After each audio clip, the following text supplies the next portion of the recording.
كنتم خير أمة أخرجت للناس.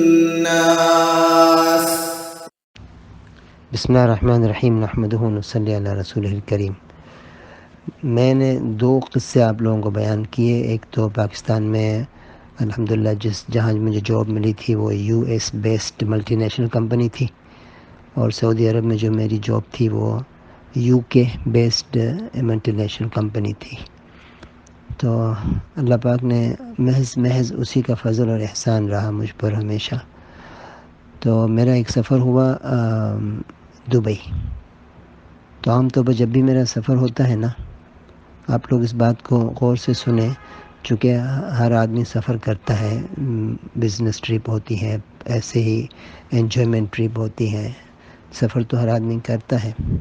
تو میرا جب بھی کہیں بھی سفر ہو نا، نجی سفر ہو، بزنس ٹرپ ہو، میں نیت یہی رکھتا ہوں کہ مجھے کچھ نہ کچھ دین کی باتیں کہیں نہ کہیں ضرور کرنی ہے، چاہے ایئرپورٹ پہ کرنی پڑے، ریلوے اسٹیشن پہ کرنی پڑے، لیکن اس کے بغیر مجھے مزہ ہی نہیں آتا۔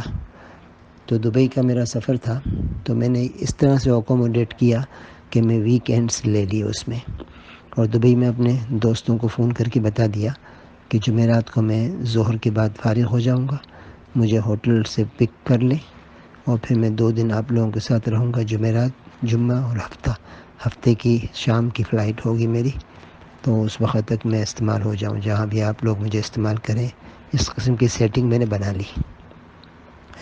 تو اب جب میں ہوٹل میں بدھ کے دن پہنچا، عصر کی نماز ایئرپورٹ پہ پڑھی اور ہوٹل میں پہنچا۔ اب یہ 5 اسٹار ہوٹل اور بڑا عجیب سا ماحول اس میں۔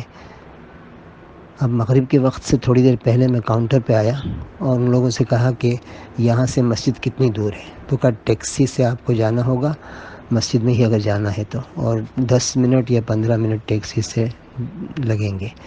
تو میں نے کہا یار پھر یہی نماز پڑھ لیتے ہیں۔ کہا ہمارے یہاں پریئرس روم ہے، اس میں پڑھ لیجئے۔ انہوں نے کہا، تو پریئرس روم میں گیا، مغرب کے وقت اذان دی، اور پھر کوئی بھی نہیں وہاں۔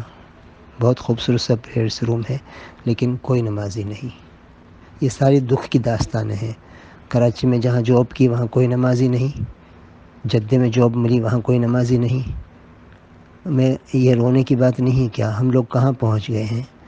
حضور اکرم صلی اللہ علیہ وسلم کی امت کس مقام پہ پہنچی ہوئی ہے، کتنا ہمارا معیار گر چکا ہے دینی اعتبار سے۔ یہ سب رونے کی باتیں ہیں، اللہ کے سامنے ہم خوب روئیں، آنسو بہائیں۔ ایسا تو مسلمان کبھی بھی نہیں تھا جیسا آج کے دور میں ہوا ہے۔ تو پھر اب میں نے اذان دی اور نمازی کوئی نہیں۔ اب میں بغیر جماعت کی نماز پڑھ ہی نہیں سکتا، مجھے چین نہیں آتا۔ پھر میں مسجد کے کمرے سے باہر آیا، پریئرس روم سے۔ میں نے ایک آدمی مجھے وہاں ملا، میں نے کہا مجھے نماز پڑھنی ہے لیکن میں اکیلا نہیں پڑھتا کبھی بھی۔ تو اس نے کہا کہ میں آپ کے ساتھ پڑھ لیتا ہوں۔ وہ سوٹڈ ووٹڈ تھا، ٹائی وائی لگا رکھی تھی اس نے میرے ساتھ مغرب کی نماز پڑھی۔